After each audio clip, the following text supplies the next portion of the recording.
સૌપ્રથમ તો આપ સૌને મારા રામ રામ। આપણા રાષ્ટ્રની એક મહાન ચેતના ડૉક્ટર શ્યામા પ્રસાદ મુખર્જીની ચેતનાને વંદન કરું છું। આજે આ રાષ્ટ્રની અંદર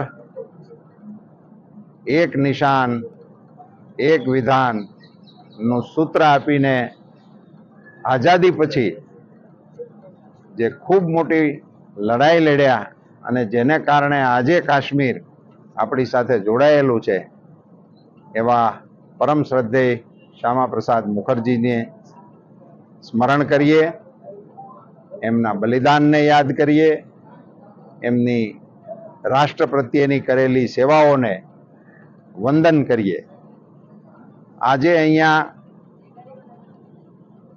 ડૉક્ટર પ્રશાંત કાલાવડિયા દ્વારા એક નવું સાહસ શરૂ થઈ રહ્યું છે। હોમિયોપેથના તેઓ નિષ્ણાંત છે। વર્તમાન સમયની અંદર અને ખાસ કરીને પ્રધાનમંત્રી શ્રી મોદીજીની સરકાર બન્યા પછી 14 પછી આપણા દેશમાં ઓલ્ટરનેટ મેડિસિન, આયુર્વેદ, હોમિયોપેથ, યુનાની વગેરેને પ્રોત્સાહન આપવાનું શરૂ થયું। આયુષ મંત્રાલય બન્યું અને એને કારણે હેલ્થ સેક્ટરની અંદર અનેક નવા આયામો અને પ્રયોગો આપણને જોવા મળ્યા છે। આજે અહીંયા અમદાવાદ ખાતે એક યુનિક પ્રયોગ મેડિકલ ક્ષેત્રની અંદર કરવા માટે આ ડૉક્ટર પ્રશાંતભાઈ આગળ આવી રહ્યા છે।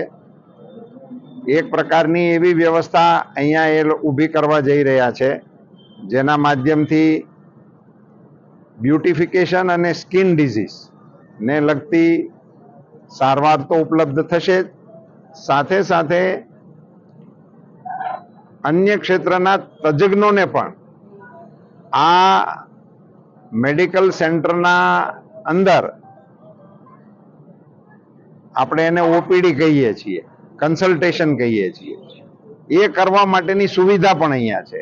એટલે ડૉક્ટરોએ હોસ્પિટલ નથી ખોલવાનું, એ અહીંયા આવશે વિઝિટેશન ઉપર, અને એ વિઝિટેશન ઉપર આવેલા ડૉક્ટરોને મળવા માટે ટેકનોલોજીના પ્રયોગથી એક એપ બનાવી છે અને એ એપના માધ્યમથી જે લોકોને જે પ્રકારના ડૉક્ટરને મળવું હોય એની સાથે ટેકનોલોજીના માધ્યમથી જોડાઈને જ્યારે એને સમય મળ્યો હોય ત્યારે જ આવીને એમને મળી શકાય એવો એક નવતર પ્રયોગ પણ આજે અહીંયાથી પ્રારંભ થઈ રહ્યો છે। એને હું શુભકામનાઓ પાઠવું છું। જનસામાન્યને ટેકનોલોજીના કારણે સરળતા અને સુવિધામાં વધારો થાય અને ડૉક્ટર પ્રશાંત કાલાવાડિયાને એમની કારકિર્દીમાં સારી પ્રગતિ થાય એવી શુભકામનાઓ।